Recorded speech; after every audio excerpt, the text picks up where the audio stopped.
Taurus, an opportunity is getting ready to present itself to you. This is going to be one that you've been waiting on. Maybe you've been feeling the energy, just building up and building up and building up. Maybe this is something that you've been 11 manifesting and working towards, achieving some sort of goal in.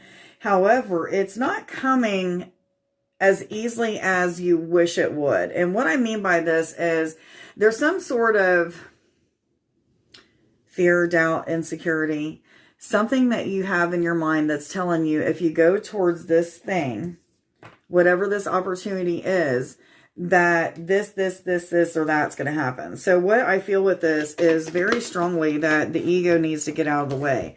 So anytime that you're feeling like you're working out of that lower aspect of yourself, the negative aspect of the ego, command it to leave, command it to flee, tell it that you're thankful for its lessons, but command it to leave, that the lessons are no longer learned. Unless you feel like maybe there is lessons to learn, then it's a little bit different. Either way it goes, I feel like whatever circumstances you're going through at this time with the ego and ego death or what have you, when it comes toward going towards this opportunity, I really feel like a lot of you are taking this as a chance to get deeper connection with your intuition, your claircognizance, using your emotions, using your sensitivities to also help you to kind of navigate what your next steps are and so on and so forth.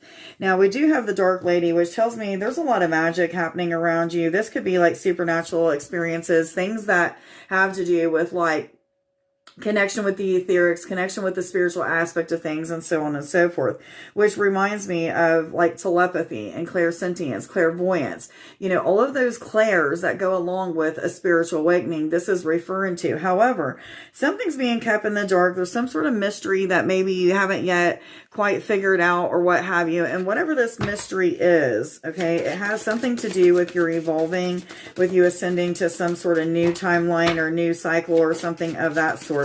This is why it's going to be very, very important, 211, for you to connect with your intuition, using your discernment of spirit, allowing your claircognizance to navigate you through into your next destination. For some of you, there's this feeling of like luck. There's good luck on your side. I feel like this is really having to do with you, getting those negative aspects of the ego out of the way so that you can have more balance in your life, which is what this card is referring to. There was a push and pull type of energy, but now you're in the middle point where you're at like 0 point energy or just in this neutral type of energy, which is a really good place to be. There could be some changes that are happening with some of your relationships right now, but I feel like for most of you, this is relationships with yourself or relationships with your spiritual connection. I hope that you have a wonderful day. Much love to you. Bye.